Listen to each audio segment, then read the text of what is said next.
In the spring of 1847, somewhere along the fertile plains of South Carolina's tobacco country, a white planter named Edmund Hargrove, worth over $100,000, vanished without a trace from his own estate. 3 days later, his body was discovered at the bottom of a dry well on the eastern edge of his property, his neck twisted at an angle that suggested a fall, or something far worse. Within 6 months, his young widow, Catherine Hargrove, married the dead man's most trusted servant, a man named Josiah, who had been enslaved his entire life until the very week of Edmund's death. By 1869, Josiah owned more land than any black man south of Richmond and died the wealthiest freedman in 3 counties. The authorities never asked a single question. The neighbors never spoke a word, and the truth stayed buried for over 60 years, until a forgotten journal surfaced in a crumbling courthouse basement, written in a hand that belonged to someone who knew exactly what happened that spring night in 1847. Before we continue with the story of Josiah and the Hargrove fortune, if you're fascinated by dark mysteries rooted in America's hidden past, make sure to subscribe to Liturgy of Fear and hit that notification bell so you never miss a story like this. And leave a comment telling us what state or city you're listening from. We love hearing from our community around the world. What the journal revealed wasn't just a story of one man's rise from bondage to unimaginable wealth. It was a meticulous chronicle of manipulation, calculated patience, and a crime so perfectly executed that it became invisible in plain sight. The Hargrove plantation sprawled across nearly 800 acres of rich Carolina soil, positioned along the PD River, where the land rolled gently toward the water, and the air hung thick with humidity even in early spring. Edmund Hargrove had inherited the estate from his father in 1841, a man in his late 30s with a reputation for shrewdness in business and a certain coldness in personal affairs. He was not well liked among his neighbors, too calculating, too removed from the social graces expected of a gentleman planter, but he was undeniably successful. His tobacco fetched premium prices in Charleston, and his wealth was the subject of both admiration and quiet resentment throughout the county.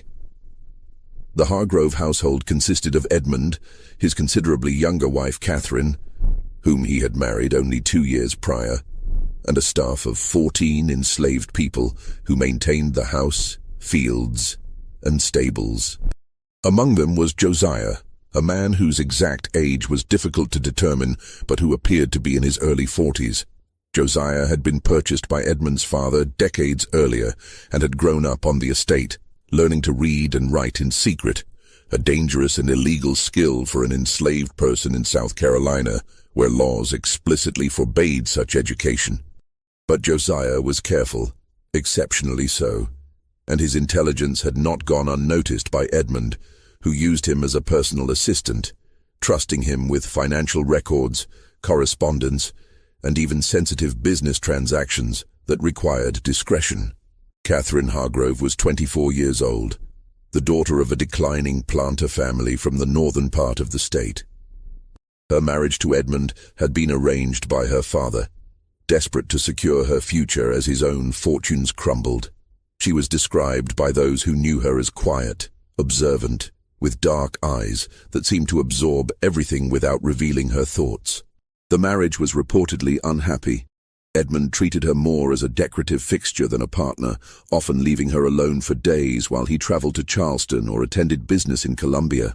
Catherine spent her time reading, tending a small garden behind the main house, and occasionally speaking with Josiah, who was one of the few people on the estate who could hold an intelligent conversation. By early 1847, tensions on the Hargrove plantation had begun to simmer beneath the surface. Edmund had grown increasingly paranoid about his finances, obsessively reviewing his ledgers and questioning every expenditure. Some neighbors whispered that he suspected his overseer, a brutal man named Thaddeus Crenshaw, of skimming profits. Others suggested Edmund feared his wife might be planning to leave him, though no one could point to concrete evidence. What was certain was that Edmund had become more isolated, more suspicious, and more dependent on Josiah to manage the details of his daily affairs. Josiah himself was an enigma to most who encountered him. He spoke little, moved with a quiet efficiency that made him nearly invisible in social settings, and possessed an uncanny ability to anticipate his master's needs before they were expressed. Some of the other enslaved people on the estate regarded him with a mixture of respect and wariness. He was neither cruel nor particularly kind, simply distant, as though his mind operated on a plane separate from the daily humiliations and hardships of their shared condition. If Josiah harbored any resentment toward his bondage, he never showed it. If he dreamed of freedom, he kept those dreams locked behind a mask of perfect servitude. The spring of 1847 brought unusually heavy rains to South Carolina, turning the roads into rivers of mud and delaying the planting season. Edmund grew increasingly agitated, pacing the veranda of the main house and snapping at anyone who approached him. On the evening of May 3rd, he summoned Josiah to his study and closed the door. What transpired in that room would never be fully known, but when Josiah emerged nearly an hour later, his expression was unreadable, his movements as calm and measured as always. That night, Edmund Hargrove told his wife he would be inspecting the eastern fields at first light, and retired to his bedroom alone, a habit he had adopted in recent months, preferring solitude to Catherine's company. Catherine, for her part, spent the evening in the parlor, reading by candlelight until nearly midnight before retreating to her own quarters. The next morning, Edmund Hargrove did not appear for breakfast. By midday, concern began to ripple through the household. Josiah organized a search of the grounds, methodically directing the other workers to comb through the fields, stables, and outbuildings. It was late afternoon when one of the field hands discovered Edmund's body at the bottom of an old stone well that had been abandoned years earlier after a newer one was dug closer to the main house. The well was located in a remote corner of the property, surrounded by dense underbrush and rarely visited by anyone. Edmund's neck was broken, his body crumpled at the bottom of the shaft in a position that suggested he had fallen head first. His hat was found several feet from the well's opening, as though it had been blown off by the wind. There were no signs of a struggle, no visible wounds beyond those consistent with a fatal fall. The local constable, a man named Robert Finch, was summoned from town and conducted a cursory investigation. He concluded that Edmund had likely been inspecting the property in the early morning darkness, stumbled near the concealed well opening, and fallen to his death. It was a tragic accident, Finch declared, and nothing more. The funeral was held 4 days later, attended by a modest crowd of neighbors and business associates who offered their condolences to the young widow before departing as quickly as propriety allowed. Catherine Hargrove stood beside the grave in a black dress that seemed to swallow her small frame, her face pale but composed, her eyes dry. Josiah stood at a respectful distance, head bowed, perfectly still. Within a week of Edmund's burial, Catherine summoned a lawyer from Charleston and began the process of settling her late husband's estate. To the shock of nearly everyone in the county, Edmund's will, witnessed and notarized just 3 weeks before his death, contained a provision that immediately freed Josiah from bondage and bequeathed him $500 in cash, along with a small parcel of land on the western edge of the plantation. The will stated that Josiah had served the Hargrove family with unparalleled loyalty and intelligence and deserved to be rewarded for his service. The neighbors whispered, of course. Some suggested Edmund had grown sentimental in his final days. Others wondered if Catherine had influenced her husband to include the provision, though no one could explain why she would do such a thing. A few more suspicious minds questioned the timing. Why had Edmund drafted this particular version of his will so close to his death? But these questions were asked quietly, over dinner tables and in parlors, never directly to Catherine or Josiah. In a society built on rigid hierarchies and unspoken rules, openly challenging the validity of a white man's will was simply not done, especially when that white man was dead and his widow was still mourning. Josiah accepted his freedom and his inheritance with the same quiet composure he had displayed throughout his years of servitude. He moved into a modest cabin on his new land and, for the first several months, lived a solitary existence, tending a small crop and rarely venturing into town. Catherine, meanwhile, remained at the main house, managing the plantation with surprising competence for someone who had previously shown little interest in its operations. Then, in November of 1847, exactly 6 months after Edmund's death, Catherine and Josiah were married in a private ceremony conducted by a traveling minister in the parlor of the Hargrove house. There were no guests, no celebration, no announcement in the local papers. The marriage simply happened, and by the time the neighbors learned of it, the deed was done. The scandal was immediate and explosive. A white woman marrying a formerly enslaved black man was not merely socially unacceptable in South Carolina in 1847, it was illegal under state law, punishable by fines, imprisonment, and social annihilation. And yet, Catherine Hargrove defied every expectation, every rule, every threat of consequence. When confronted by a delegation of outraged neighbors, she calmly explained that she and Josiah had discovered a loophole in the law. The marriage had been performed by a minister from Massachusetts, where such unions were legal, and the ceremony had technically taken place on property that Catherine owned outright, which she argued constituted a kind of private jurisdiction beyond the reach of local statutes. It was a legal argument so audacious, so carefully constructed, that it left the authorities momentarily paralyzed. While state officials debated whether to prosecute, Catherine and Josiah simply carried on, living together openly, managing the plantation as partners, and gradually expanding their holdings by purchasing adjacent land from struggling neighbors. By the time the legal system finally moved to challenge the marriage, nearly 2 years had passed, and the couple had already transferred much of their wealth into complicated trusts and partnerships that made it difficult to seize their assets without triggering a lengthy court battle. The authorities, realizing they were dealing with adversaries far more sophisticated than they had anticipated, quietly dropped the matter.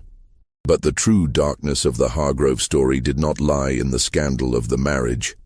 It lay in what had happened on the night of May 3, 1847, in the hours before Edmund Hargrove's body was discovered at the bottom of that abandoned well.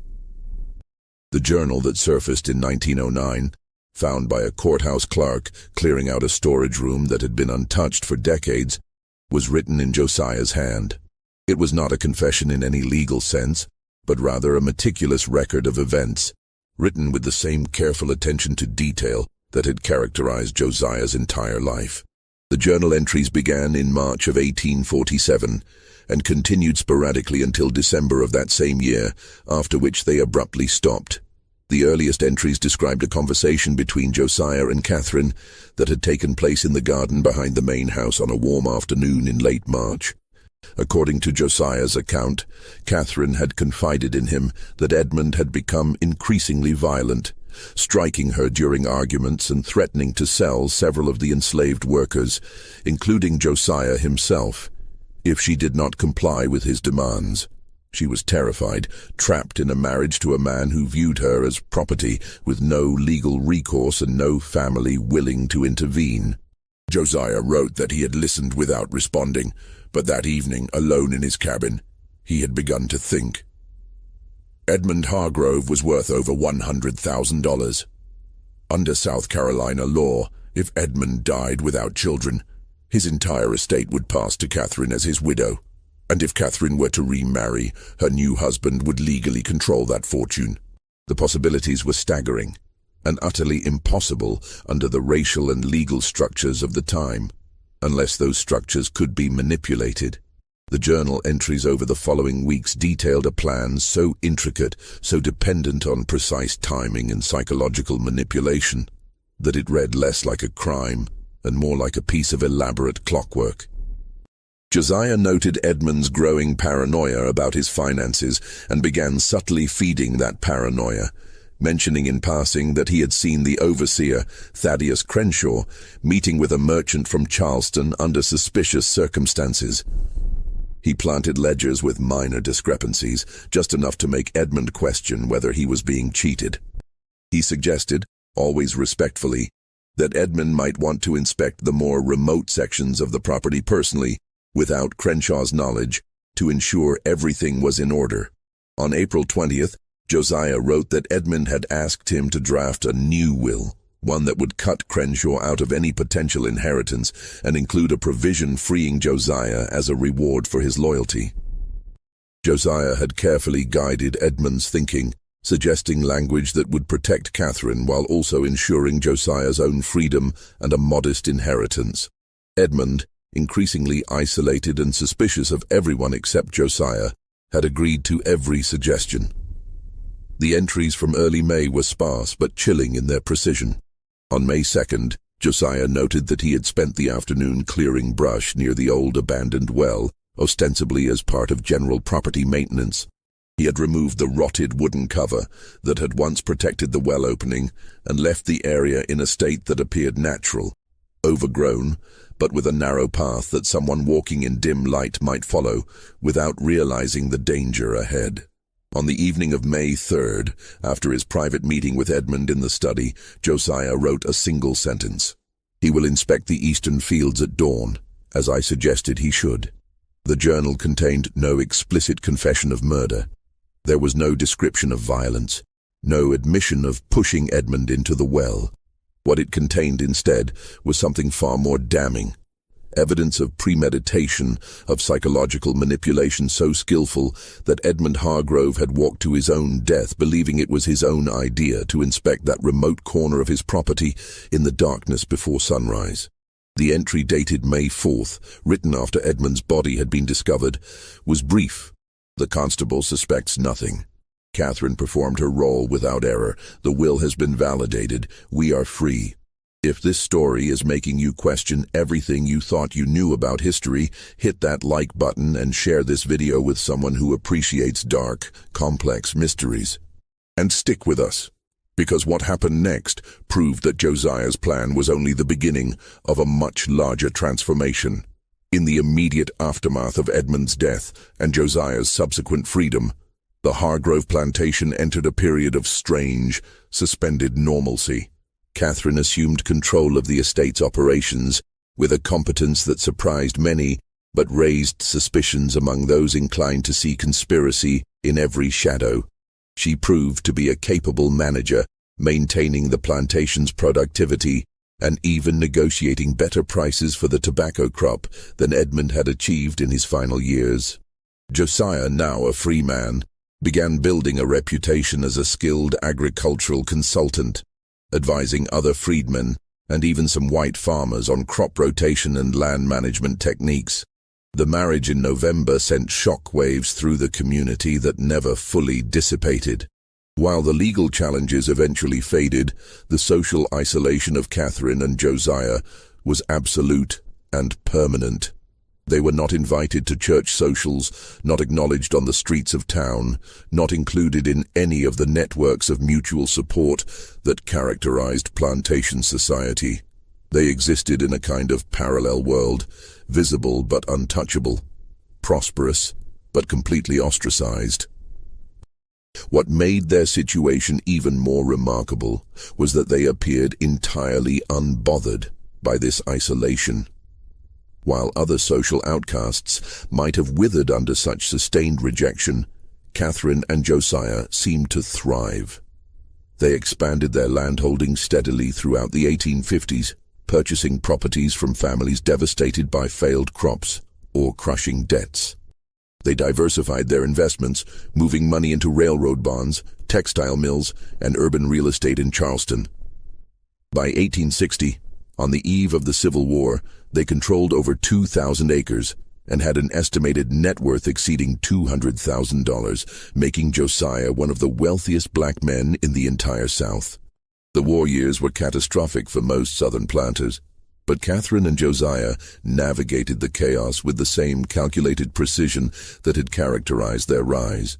They quietly sold their tobacco holdings before Sherman's march, converted their assets into gold and northern securities, and spent the war years in relative safety, emerging in 1865 with their fortune not only intact, but substantially increased.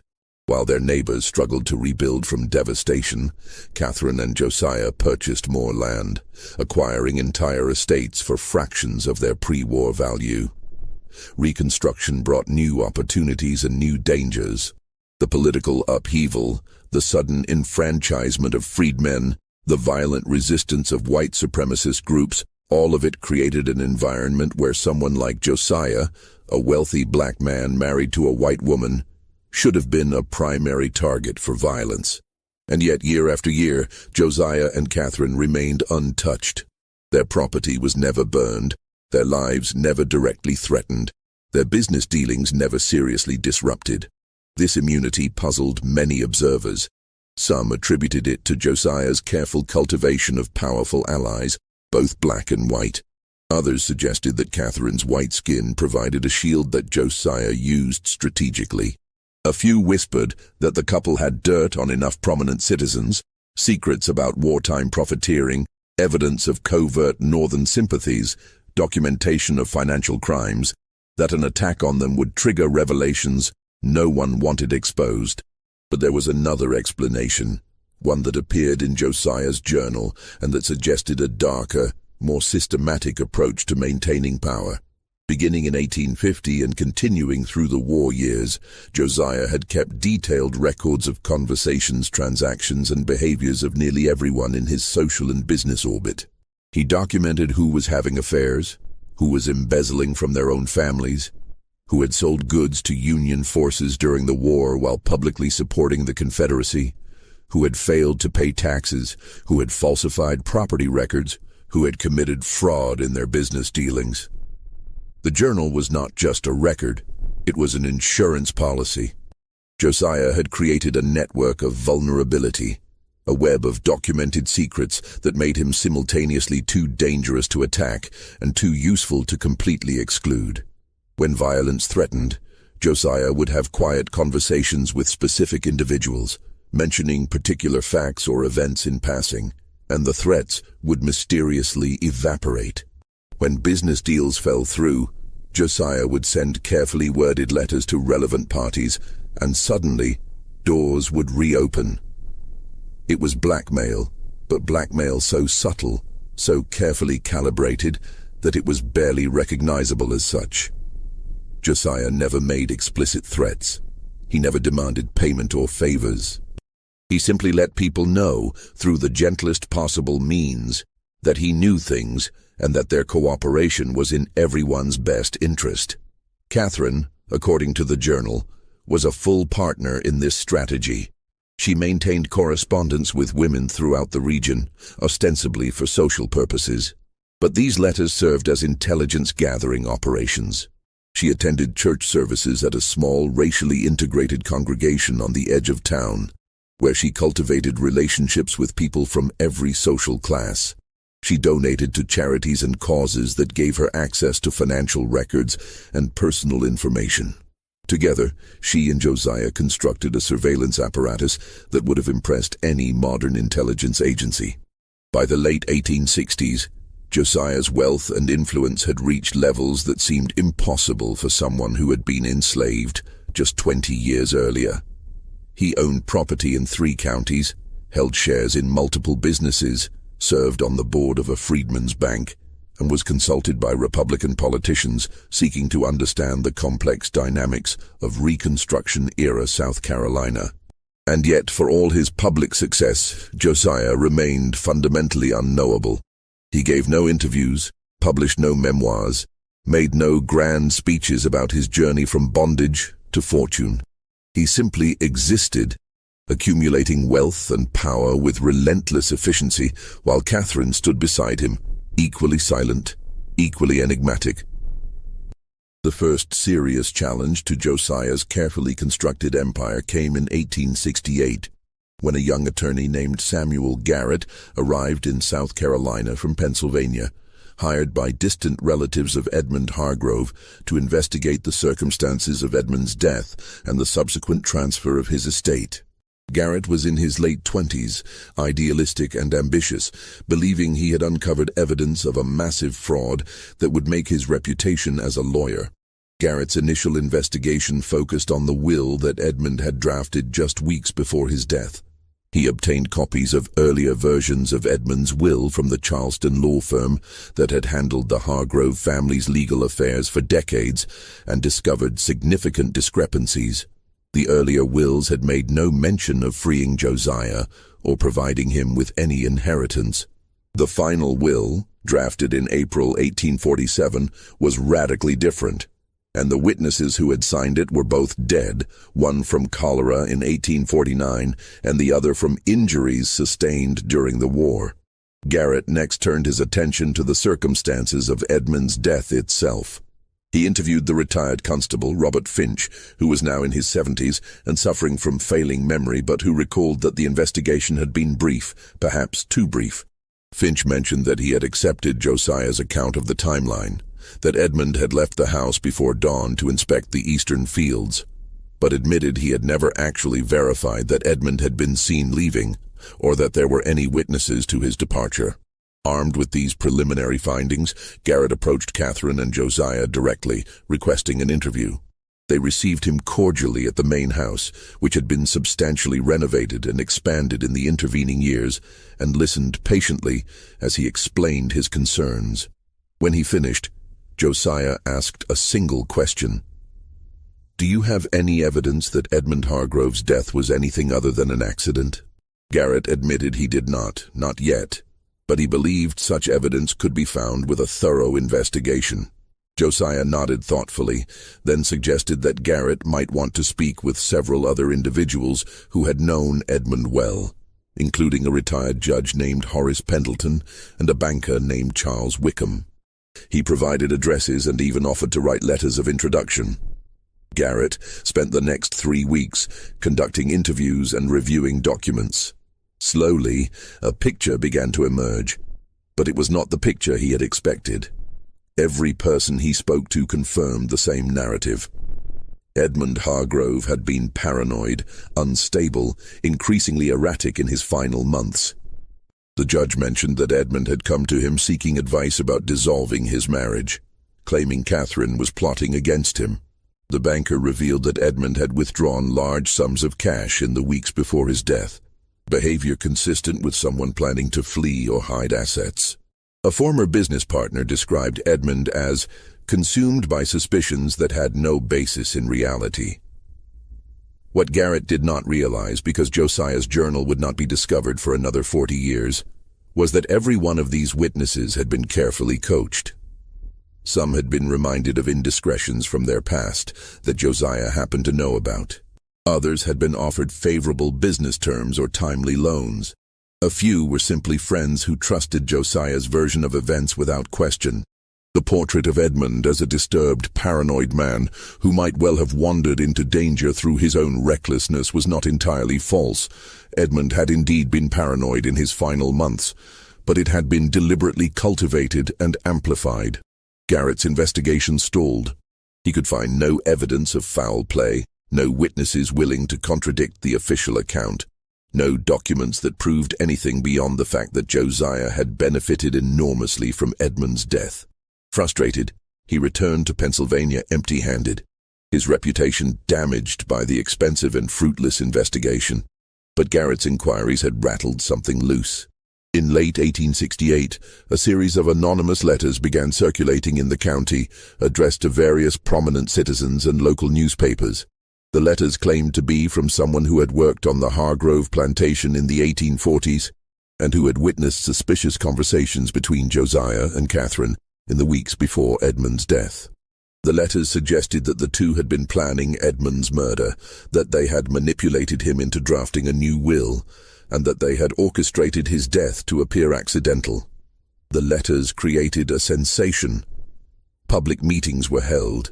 Demands for a new investigation were voiced, and pressure mounted on local authorities to take action. But there was a problem. The letters contained no specific, verifiable information. They offered no names of other witnesses, no details that could be independently confirmed, no physical evidence that could be examined. They were accusations without substance, sensational, but ultimately hollow.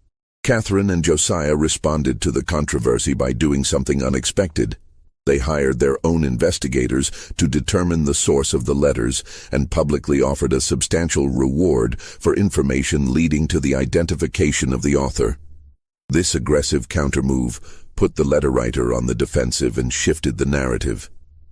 Instead of Catherine and Josiah being the suspects under investigation, they became the victims of a malicious campaign of slander. Within 2 months, the letter writer was identified as a former overseer who had been fired from a neighboring plantation for theft and who bore a grudge against wealthy freedmen in general. The man was arrested, tried for criminal libel, and sentenced to 6 months in jail. The scandal evaporated as quickly as it had emerged, and Catherine and Josiah's reputation, such as it was, survived intact. What the public did not know was that the overseer had been carefully selected as a scapegoat. Josiah's journal entries from this period reveal that the letters had actually been written by Josiah himself, part of a preemptive strategy to neutralize any lingering suspicions by allowing them to be aired and then systematically debunked. The overseer had been framed, his poverty and desperation exploited to provide a convenient villain. It was a ruthless calculation, executed with the same cold precision that had characterized every other aspect of Josiah's rise. The 1870s brought both triumph and shadow to the Hargrove estate. Josiah's wealth continued to grow, and he became an influential figure in Republican politics during Reconstruction.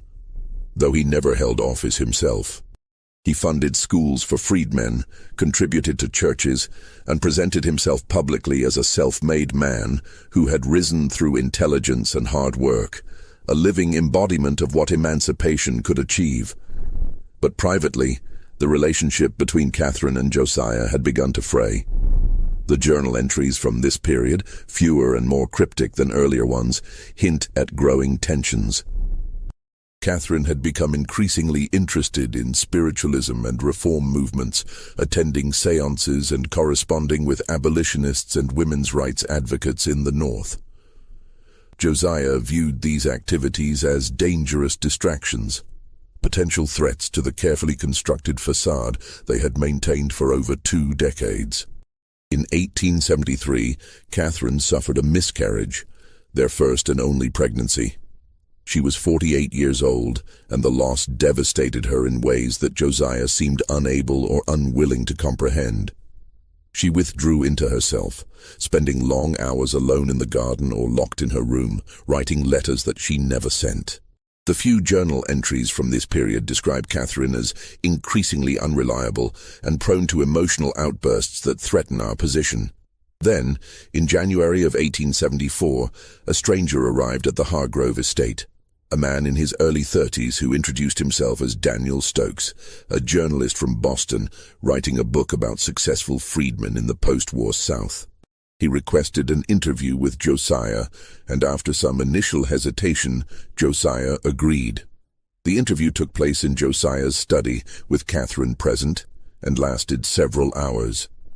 Stokes asked probing questions about Josiah's early life, his relationship with Edmund Hargrove, the circumstances of his emancipation, and the growth of his fortune. Josiah answered carefully, providing the public version of events: hard work, good fortune, wise investments, Catherine's support. But Stokes pressed on certain points, particularly the timeline around Edmund's death and the unusual provisions of the will. At one point, Stokes mentioned that he had spoken with Samuel Garrett, the Pennsylvania attorney who had investigated the case years earlier, and that Garrett still harbored doubts about the official narrative. The interview ended cordially, with Josiah offering to provide additional documentation if needed. But after Stokes departed, Josiah immediately dispatched a trusted associate to Boston to learn everything possible about this journalist. What the associate discovered was troubling. Daniel Stokes was not writing a book about successful freedmen. He was investigating unsolved crimes from the antebellum period, specifically cases where enslaved people might have murdered their masters and escaped detection. Josiah's journal entry from this period is one of the longest and most revealing in the entire collection. He wrote that Stokes represented the greatest threat they had faced since Garrett's investigation, because Stokes was motivated not by money or family loyalty, but by ideology, a belief that the truth, whatever it might be, needed to be exposed. Such people, Josiah noted, were far more dangerous than those seeking profit, because they could not be bought, threatened, or manipulated in conventional ways. The entry continued with a detailed analysis of potential responses. Josiah considered various strategies: discrediting Stokes, threatening legal action, using political connections to have him expelled from the state. But each approach carried risks. What Josiah needed was a way to make the investigation collapse from within, to give Stokes a reason to abandon his pursuit that had nothing to do with external pressure. The solution Josiah devised was characteristically indirect. Through his network of contacts, he learned that Stokes was deeply in debt, having borrowed money to fund his investigations and his travel. Josiah arranged for one of his business partners, a wealthy merchant with no obvious connection to the Hargrove family, to offer Stokes a lucrative position as a private researcher, investigating corporate fraud cases for northern industrialists. The salary was generous, the work was respectable, and the offer came with one implicit condition: Stokes would need to abandon his current projects to take the position immediately. Stokes accepted. He returned to Boston in March of 1874 and never published anything about Josiah or the Hargrove estate. The threat simply evaporated, neutralized not through confrontation, but through the strategic application of financial incentive. But Catherine had been deeply shaken by Stokes's visit. According to Josiah's journal, she began asking questions about what would happen if the truth ever emerged, whether they would be prosecuted, whether their fortune would be seized. Josiah tried to reassure her that the truth would never emerge, that too much time had passed, that too many witnesses were dead, that the evidence was too circumstantial. But Catherine was not comforted. She had begun to have nightmares, Josiah wrote, waking in the night screaming about falling into darkness, about Edmund's ghost returning to drag them down into the earth. The tension between them reached a breaking point in the summer of 1875. Catherine announced that she wanted to leave South Carolina, to move north where they might live more freely, where the weight of the past would not press so heavily on every moment of their lives. Josiah refused. Everything he had built was here, he argued: the land, the businesses, the network of relationships and obligations that protected them. To leave would be to abandon their security, to make themselves vulnerable in new ways they could not predict or control. They argued bitterly and for several weeks barely spoke to each other. Then, on a sweltering August afternoon, Catherine left the main house and walked to the eastern edge of the property, to the site of the old, abandoned well where Edmund Hargrove had died 28 years earlier.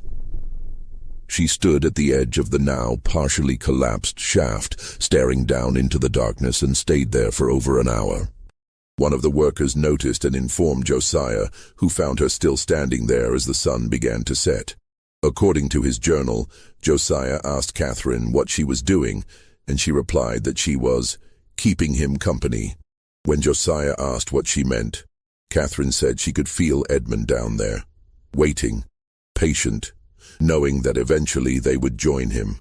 Josiah wrote that he realized in that moment that Catherine was no longer fully rational, that the years of secrecy and isolation had broken something essential in her mind. That night, Josiah made a decision. He wrote in his journal that Catherine had become a liability, that her instability threatened everything they had built, and that he needed to take measures to ensure our survival. The entry ended with a chilling sentence: "She has always been willing to do what was necessary. I pray she remains so until the end." What happened next would not be fully understood until Josiah's journal was discovered decades later, and even then, the full truth remained shrouded in ambiguity and horror. In September of 1875, Catherine Hargrove became seriously ill. The illness began with headaches and nausea, progressed to severe abdominal pain and weakness, and within 3 weeks left her bedridden and barely able to speak. The local physician, Dr. Marcus Brennan, diagnosed her with gastric fever and prescribed rest, bland foods, and medicinal tonics. But Catherine continued to deteriorate, losing weight rapidly, suffering from tremors and episodes of delirium where she would cry out about shadows in her room and voices calling to her from beneath the floor. Josiah hired nurses to care for her around the clock and consulted with specialists from Charleston, but nothing seemed to help. By early October, Catherine was in constant pain, her body wasted, her mind drifting in and out of consciousness. Dr. Brennan privately told Josiah that he believed Catherine was dying, though he could not identify the specific cause. Perhaps a tumor, perhaps some internal injury that had gone undetected, perhaps simply the cumulative toll of years of stress and unhappiness. The nurses who attended Catherine during those final weeks would later speak, always cautiously, always years after the fact, of strange behaviors they witnessed. Catherine would sometimes wake in the middle of the night, lucid despite her illness, and ask to be taken to the window facing east toward the abandoned well. She would stare out into the darkness for hours, whispering words the nurses could not quite make out, as though holding a conversation with someone invisible. One nurse, a devout woman named Ruth Denton, reported that she once heard Catherine say clearly, "I know you're waiting, Edmund. I'll bring him to you soon." During the day, when Catherine's fever was at its worst, she would ramble about events from 1847, describing in vivid detail conversations she and Josiah had held in the garden, plans they had made, fears they had shared. At first, the nurses dismissed these ravings as the confused product of a dying mind. But Mrs. Denton began to notice that Catherine's descriptions were remarkably consistent, that she mentioned specific dates, specific words, specific gestures that formed a coherent narrative when pieced together. Mrs. Denton, troubled by what she was hearing, began taking notes in a small diary she kept in her apron pocket. Josiah visited Catherine's sick room twice daily, in the morning and evening, always bringing her meals personally and dismissing the nurses while he fed her. He would sit beside her bed, speaking to her in low tones that the nurses could not hear through the closed door. After these visits, Catherine would often seem more agitated, her tremors worse, her breathing more labored. But she never complained about Josiah's presence. In fact, during her more lucid moments, she seemed to expect his visits, even welcome them, though her eyes held an expression that Mrs. Denton later described as resigned, like someone who has accepted a punishment they believe they deserve. In the third week of October, Catherine's condition took a dramatic turn. She developed a high fever that Dr. Brennan could not break, and her skin took on a strange grayish pallor that the physician had never seen before. Her extremities became cold, despite the warmth of the room, and she complained, when she could speak at all, of intense burning sensations in her stomach and throat. Dr. Brennan began to suspect something beyond natural illness, but he could not identify what. The symptoms did not match any disease he knew, and the pattern of deterioration was unlike anything in his medical experience. On the morning of October 18th, Catherine summoned what remained of her strength and asked Mrs. Denton to bring Josiah to her immediately. When Josiah arrived, Catherine dismissed the nurse, insisting on privacy for what she said would be her final conversation with her husband. Mrs. Denton reluctantly withdrew, but remained close enough to the door that she could hear raised voices. Catherine's weak but determined, Josiah's low and urgent. The conversation lasted nearly an hour, and when Josiah finally emerged, Mrs. Denton later recalled his face was like a man who had seen his own grave opened before him. Catherine died the following afternoon, October 19th, 1875, at precisely 3 o'clock. Mrs. Denton was alone with her at the end, as Josiah had stepped out of the room just minutes before. Catherine's final words, according to the nurse's diary, were, "Tell Josiah that Edmund is satisfied now. Tell him we'll all be together soon, beneath the ground where we belong." Then she closed her eyes, exhaled slowly, and was gone. The official cause of death was listed as gastric fever complicated by nervous exhaustion. She was buried beside Edmund Hargrove in the small family cemetery on the estate, under a simple marble headstone that bore her name and dates of birth and death, with no epitaph. The funeral was attended by very few people. Most of the old families who had known the Hargroves were dead or had moved away, and the new generation of freedmen and carpetbaggers who populated the region had little connection to Catherine's story. Josiah stood beside the grave as the minister spoke, his face expressionless, his hands folded in front of him. If he felt grief or guilt or relief, no one could tell. But Josiah's journal tells a different story, one that would not come to light for 34 years. The entries from August through October of 1875 describe a methodical process of poisoning. Josiah had researched various substances available to him through his business connections. Compounds used in agricultural applications, in mining operations, in industrial processes. He had settled on a combination of arsenic trioxide and lead acetate, substances that would produce symptoms consistent with gastric fever while being virtually undetectable with the medical knowledge and testing methods available in 1875.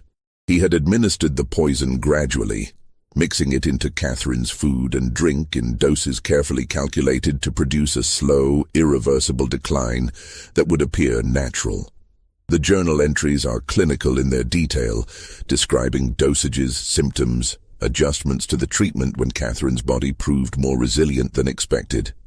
He noted her weight loss, the progression of her tremors, the timing of her episodes of delirium. He recorded which foods she could still tolerate and which made her violently ill, adjusting his delivery method accordingly. He documented the reactions of Dr. Brennan and the nurses, satisfied that none of them suspected anything beyond natural disease. There is no emotion in these passages for the first several weeks, no expression of regret or justification beyond a single sentence written on September 2nd. She has become a threat to everything we built. This is necessary. I have protected us before, and I will protect us again, no matter the cost. But as Catherine's condition worsened and her death became imminent, Josiah's journal entries began to change. He started describing dreams, vivid, disturbing dreams where he would find himself standing at the edge of the old well, looking down into darkness that seemed to pulse and breathe like a living thing. In these dreams, Edmund's voice would call to him from below, not angry or vengeful, but calm, patient, even welcoming. "There's room for all of us down here, Josiah. You knew it would end this way."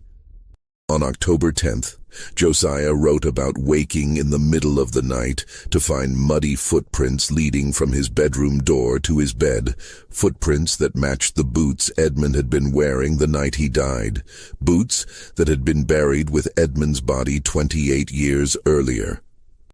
Josiah followed the trail of prints back through the house, down the stairs and out the front door, where they continued across the lawn toward the old well site before vanishing into the grass. He convinced himself it had been a dream, a product of stress and lack of sleep, but the next morning found actual mud still clinging to his bedroom floor. On October 15th, just 4 days before Catherine's death, Josiah recorded an incident that clearly terrified him. He had been working in his study late at night when he heard Catherine's voice calling to him from somewhere in the house. But Catherine was in her sick room on the second floor, too weak to leave her bed. He listened carefully and realized the voice was coming from beneath him, from the cellar. Against every instinct, he took a lamp and descended the narrow stairs into the basement, a space he rarely entered where old furniture and forgotten belongings were stored. The voice led him to the far corner of the cellar, to a spot where the foundation stones met the earth floor. And there, in the lamplight, he saw something that made his hands shake so violently he nearly dropped the lamp. The earth was disturbed, as though something had been digging up from below. A small depression had formed, and in the center of it lay a gold wedding ring, the ring he had watched Edmund slide onto Catherine's finger in 1845. The ring Catherine had continued wearing even after she married Josiah, though she had moved it to her right hand, but Catherine was still wearing that ring. Josiah had seen it on her finger that very evening when he brought her dinner. He raced back upstairs to her sick room and checked. Yes, the ring was there, glinting dully on her wasted hand. He returned to the cellar, lamp held high, and the ring in the disturbed earth was still there too. 2 identical rings, impossible, and undeniable. He pocketed the cellar ring and filled in the depression with his bare hands, packing the earth down firmly, his breath coming in short gasps. The journal entry describing this incident ends with a passage that reveals Josiah's mental state more clearly than anything else he had written. I no longer know if I am the hunter or the hunted. I began this game 28 years ago, believing I could control every variable, anticipate every consequence. But there are debts that compound in darkness, and I fear I have been calculating in the wrong currency all along. Catherine will die in 4 days. I know this because I have planned it, measured it, ensured it. But I'm beginning to understand that her death will not end this. Nothing will end this. Edmund has been patient, more patient than I ever imagined possible. He has been waiting in that well, in that darkness, growing stronger while I grew wealthy. And now he is ready to collect what I owe him. What makes these entries particularly disturbing is the revelation that Catherine knew what was happening and had known for some time. On October 18th, the day before her death, she had summoned Josiah for that final private conversation, the one Mrs. Denton had overheard through the door. Josiah's journal entry from that night provides the content of what Catherine had said to him during that hour-long confrontation. Catherine had told him that she had realized he was poisoning her in mid-September when she recognized the taste of the compounds in her food. She had helped her father manage his struggling plantation as a young woman and knew the bitter tang of arsenic from its use in tobacco pest control. But instead of accusing him or seeking help, she had continued eating and drinking what he brought her, accepting the poison without resistance. She told Josiah that she had been ready to die since that afternoon in August, when she had stood at the edge of the old well and felt Edmund's presence calling to her from below. I have lived with what we did every day for 28 years, Catherine had said, according to Josiah's account. I wake with it. I sleep with it. I see Edmund's face in every shadow and hear his voice in every silence. You think you have been protecting us, protecting our fortune, our position, but there is nothing to protect, Josiah. We are already dead. We died the moment Edmund fell into that darkness. Everything since then has been a ghost's dream, a phantom existence built on rot and blood.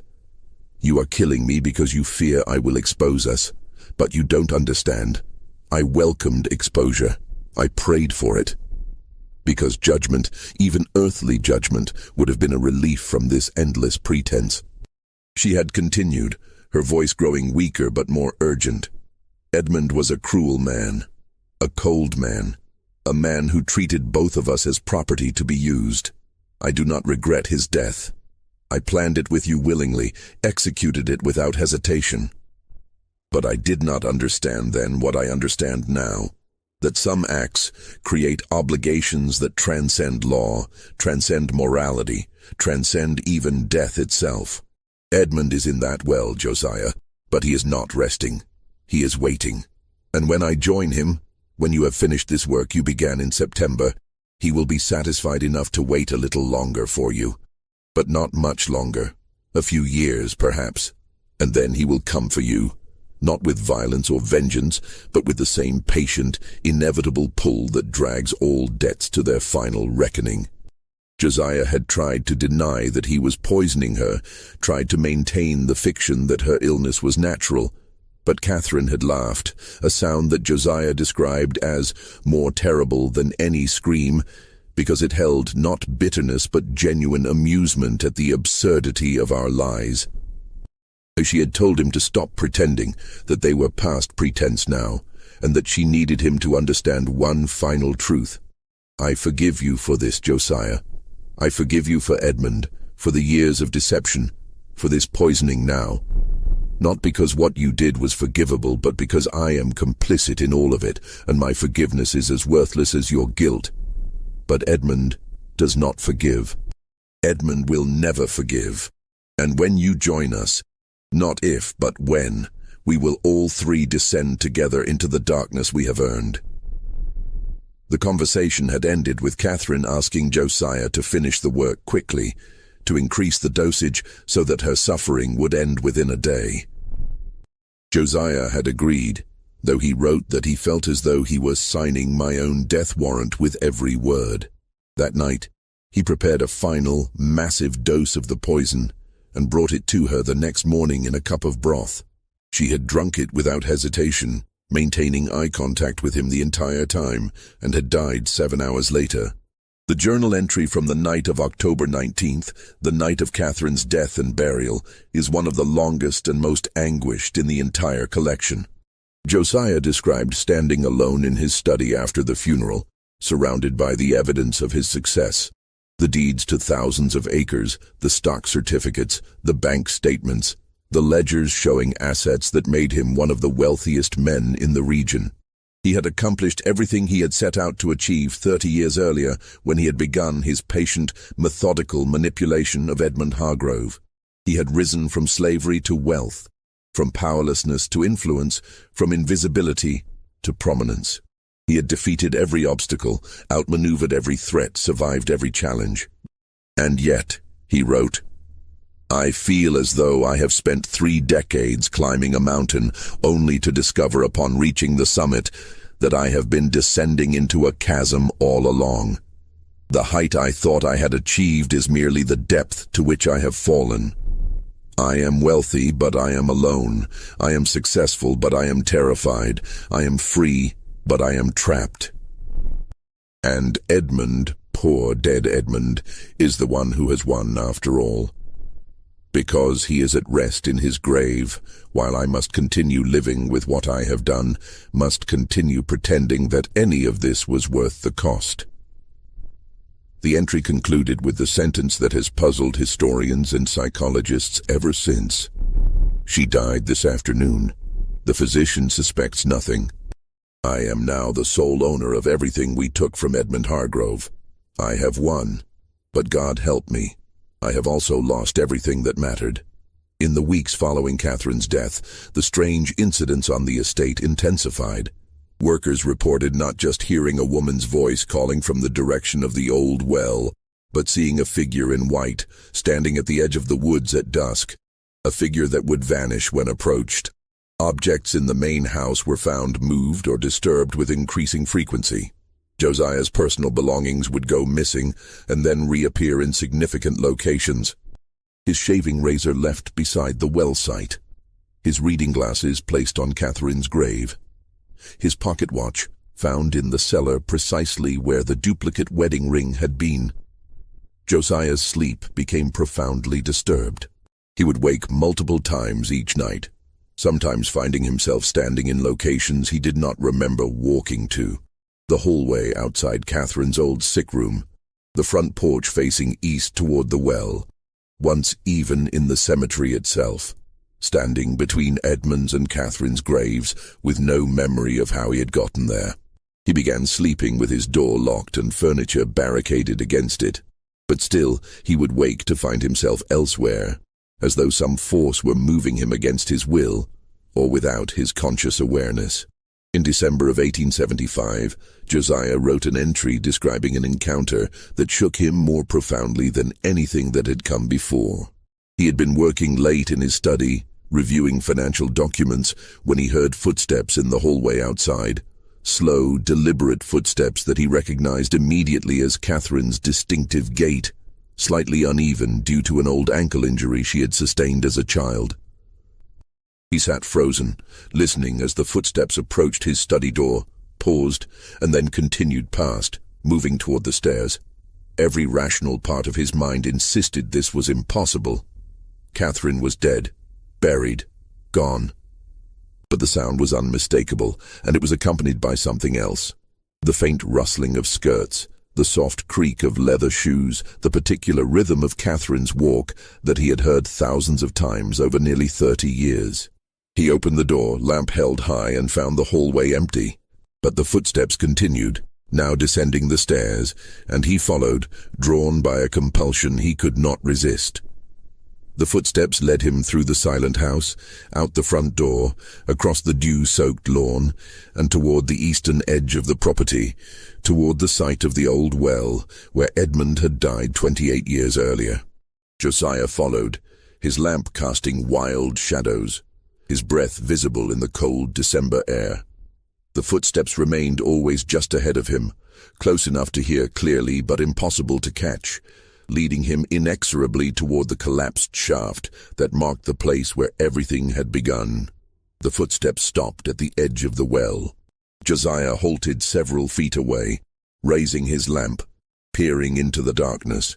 The well had partially collapsed over the years, filled with debris and earth, but the opening was still visible, a darker shadow within the general darkness of the night. And as Josiah stood there, trying to understand what was happening, he heard something that turned his blood to ice. A man's voice, faint but unmistakable, calling his name from deep within the earth. Josiah. It was Edmund's voice. Not angry, not vengeful, but calm, almost conversational, as though Edmund were calling to him from another room rather than from beneath tons of earth and rubble and decades of accumulated decay. Josiah, I know you can hear me. I've been waiting for you to come. Catherine is here now, and we're both waiting. It's time, Josiah. It's been time for years, but I wanted you to understand first, to really understand what you've done, what you've become. Do you understand now? Josiah tried to speak, tried to deny what he was hearing, but his throat had closed and no sound would come. The voice continued, patient and inexorable. You thought you were so clever, planning everything so carefully, manipulating everyone so skillfully. And you were clever, Josiah. Far cleverer than I ever was. You took everything from me, my life, my wife, my fortune, and you made it look like accidents and natural causes and legal inheritance. You built an empire on my bones. But cleverness isn't wisdom, and success isn't victory. You forgot the most important thing. Debts must be paid, and the longer they go unpaid, the more interest they accumulate. The voice paused, and in the silence, Josiah heard another sound, softer, feminine, unmistakably Catherine. Come home, Josiah. Come home to us. You've been running for so long, and you must be so tired. We're all tired. Let's rest together now, in the darkness where we belong. Josiah fled. He ran back to the house, stumbling over the rough ground, his lamp swinging wildly, his heart hammering in his chest. He burst through the front door and bolted it behind him, then raced upstairs to his bedroom and did the same with that door, piling furniture against it, his hands shaking so violently he could barely grip the chairbacks and table legs he dragged into position. He spent the rest of the night huddled in the corner of his room, his loaded pistol in his lap, listening to the silence of the house and praying for dawn. The journal entry describing this incident ends with a question that seems to rise from the deepest part of Josiah's soul. Have I finally crossed a line that cannot be defended by cleverness alone? Have I ventured so far into darkness that I can no longer find my way back to light? Or was I born in that darkness? And have I simply been pretending to be human all these years when I am really something else entirely, something that belongs in the earth with Edmund and Catherine, something that has no right to walk in daylight or live among decent people? The remaining entries in the journal become increasingly fragmented and disturbing. Josiah describes more encounters with impossible phenomena, shadows that moved independently of their sources, doors that opened themselves despite being locked and barricaded, the persistent smell of decay that would suddenly fill a room and then vanish just as quickly. He writes about seeing faces in mirrors that were not his own, about finding Catherine's handwriting in books he knew she had never touched, about waking to find mud and grave dirt tracked through his bedroom despite the windows and doors being secured. But what disturbs Josiah most profoundly is not these external manifestations, but something internal, a growing conviction that he is no longer entirely himself, that something is slowly hollowing him out from within, making room for other presences. He describes moments when he will be speaking to a visitor or conducting business and suddenly realize he has no memory of the previous several minutes, as though he had briefly ceased to exist and then returned to find himself mid-conversation. He describes times when he catches his reflection in a window or mirror, and sees expressions on his face that he did not choose to make, emotions he did not consciously feel. On Christmas Eve, 1875, Josiah wrote an entry that suggests he was considering ending his own life. He described standing in his study with his pistol loaded, the barrel cold against his temple, his finger on the trigger. But he could not complete the action. Not because he wanted to live. He was clear that he no longer found any joy or meaning in existence, but because he feared what would come after. "If I die by my own hand," he wrote, "I will descend immediately to where they are waiting, and I will face their judgment with no more delays, no more distance, no more pretense. And I am not ready. God forgive me, but I am not ready. I am a coward at the last, as I have been a coward throughout, hiding my crimes behind cleverness and rationalization. I will live because I am too frightened to die, and I will die eventually because I am too weak to truly live." Just when we thought we'd uncovered the darkest secrets of Josiah's rise to power, the true horror reveals itself in his complete psychological unraveling. If this story has given you chills, share it with someone who appreciates complex historical mysteries. Hit that like button to support deep dives like this, and subscribe so you never miss these disturbing tales from America's hidden past. Because what happened to Josiah in his final years proves that some debts can never be escaped. Josiah lived for another 8 years after Catherine's death, but they were years marked by increasing isolation and evident psychological deterioration that everyone who encountered him could not help but notice. He withdrew almost completely from public life, stopped attending political meetings, and gradually reduced his business activities to the bare minimum necessary to maintain his properties. Neighbors who occasionally saw him described a man who had aged decades in mere years, his once sharp mind apparently clouded by some unnamed burden. His posture stooped as though carrying an invisible weight.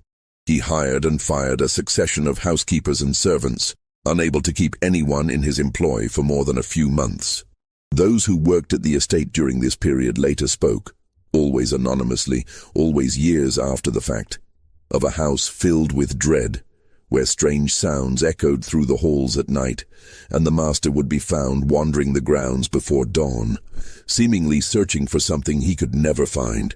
One housekeeper reported hearing Josiah holding conversations in his study late at night, speaking in different voices as though multiple people were present, though when she opened the door, she always found him alone. The few visitors Josiah received during these years all remarked on the dramatic change in his demeanor.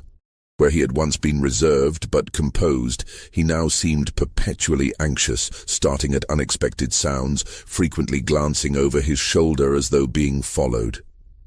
His hands trembled constantly, and he rarely slept, judging by the dark circles beneath his eyes and his haggard appearance.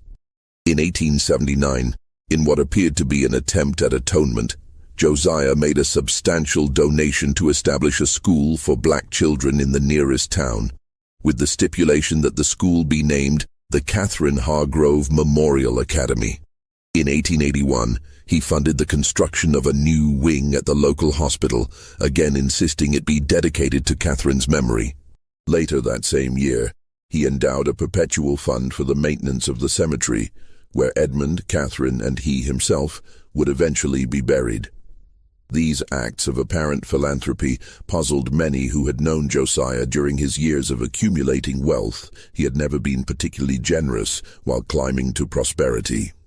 Those who read his journal decades later understood these gestures differently. They were not tributes, but expiations, desperate attempts to balance accounts that could never be balanced. In an entry from June 1879, Josiah wrote, "Perhaps if her name is spoken with reverence by enough people, if enough children are educated under her memory, the voices will stop and the shadows will cease their pursuit. But I am simply a fool, believing that money can wash away blood, that buildings can atone for murder." In 1882, Josiah's health took a severe turn. He developed a chronic cough that physicians could not explain, accompanied by chest pains and difficulty breathing. He lost a significant amount of weight, his already thin frame becoming skeletal. His mental state also continued to deteriorate. He began referring to people who were not present, asking visitors if they could see Edmund or Catherine standing in the corner of the room, seeming genuinely confused when told that no one else was there. The final entries in Josiah's journal, written in an increasingly shaky hand, chronicle the complete collapse of his psychological defenses. He wrote about no longer being able to distinguish between waking and sleeping, reality and hallucination, past and present. They are not angry anymore, he wrote in January 1883. They are simply waiting, and their patience is more terrible than any rage could be. Because their patience means they are certain of their victory, certain that I will join them eventually. In February, Josiah drafted the letter that would distribute his entire fortune among various charitable institutions after his death. He specified that none of the money should go to any individual heir, and that all organizations receiving funds must publicly acknowledge that the money came from a man seeking to make amends for unpardonable crimes. When his lawyer tried to convince him to reconsider, Josiah refused. "I will not live much longer," he told the man. "I can feel it. Something is pulling at me, pulling me down into the earth where I should have gone 36 years ago." Josiah died on March 7, 1883, at approximately 3 o'clock in the morning, the same time of day that Catherine had died, found slumped over his desk in his study. The official cause of death was heart failure. On his desk, beside his body, was a sheet of paper with a single sentence written in Josiah's hand. "I am ready now. Take me to where we all belong." The funeral was poorly attended. Josiah was buried in the small cemetery beside Edmund and Catherine, his grave marked with a simple headstone. No one delivered a eulogy. No one spoke of his accomplishments or mourned his passing. He was simply interred and forgotten, as he had requested. The terms of his will were executed without challenge. His entire estate, valued at over $300,000, was divided among several black educational institutions and charitable organizations serving impoverished communities throughout the South. The Hargrove estate itself was sold to investors who subdivided the land. The main house stood empty for several years, acquiring a reputation for being haunted, before being torn down in the early 1890s. When Josiah's journal was discovered in 1909, tucked inside a sealed box in a courthouse storage room, along with Mrs. Denton's nursing diary, it created a brief sensation. Several newspapers published excerpts, and there was talk of reopening investigations into both Edmund's and Catherine's deaths, but nothing came of it. All the principals were long dead, the evidence was gone, and the legal system had little interest in prosecuting crimes that had occurred more than 60 years earlier. The journal eventually made its way into university archives, where historians debated its authenticity and meaning. Some viewed it as a confession by a man driven mad by guilt. Others saw it as evidence of genuine supernatural phenomena. A few suggested that Josiah's guilt had manifested as psychological hallucinations rather than genuine paranormal events. What seems certain is that Josiah genuinely believed he was being haunted, whether by actual supernatural entities or by manifestations of his own guilt, becomes almost irrelevant in the face of his obvious psychological suffering. The truth about what actually happened on the night of May 3, 1847, when Edmund Hargrove died, and during the autumn of 1875, when Catherine wasted away, like so many truths from that dark period of American history, remains ultimately unknowable. Did Josiah murder Edmund by luring him to the well? Did he poison Catherine? Or did his guilt-ridden mind convince him he had committed murders that never actually occurred? The documents suggest possibilities but offer no definitive answers. Perhaps the most significant question is not whether Josiah was guilty in a legal sense, but whether guilt itself, regardless of its objective basis, can function as a form of punishment more terrible than any court could impose. Josiah lived 36 years after Edmund's death, accumulating wealth and power that should have been impossible for a man born into slavery. And yet, if his journal is to be believed, those 36 years were not a triumph, but a prolonged torture. a slow descent into psychological hell that no amount of money or status could prevent. In 1951, during construction of a shopping center on the site where the Hargrove plantation had once stood, workers unearthed the remains of the old cemetery. The bodies were supposed to be relocated, but the records of this reburial are incomplete and contradictory. The shopping center operated through the 1960s and 70s, but began experiencing difficulties in the 1980s, persistent flooding, unexplained cold spots, electrical malfunctions. Employees refused to work certain areas after hours because of unsettling feelings and a sense of being watched. The shopping center closed in 1997, was demolished in 2003, and the land remains vacant, too troubled by legal complications to develop. Local residents still sometimes speak, usually quietly, and only to those they trust, about the patch of woods near where the old well used to be, woods that somehow survived all development attempts. They say that on certain nights, particularly in early spring and mid-October, you can hear sounds coming from those woods, sounds that might be wind or footsteps, or voices raised in argument. They say that sometimes, in the early morning fog, you can see 3 figures standing at the edge of those woods.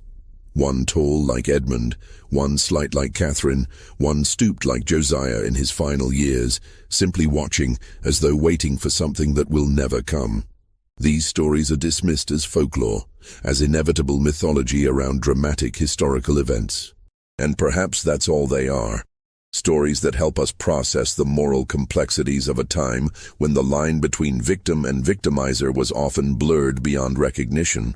Or perhaps they are reminders that some debts outlast the people who incurred them, that some crimes echo across generations, and that the past, no matter how deeply buried, never truly stays silent.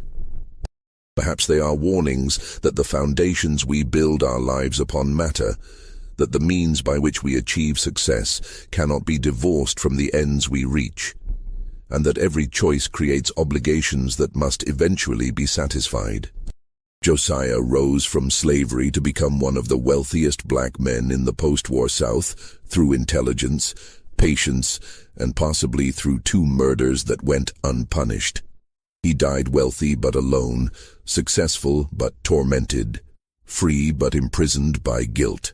His fortune was distributed to causes he hoped might balance the moral ledger.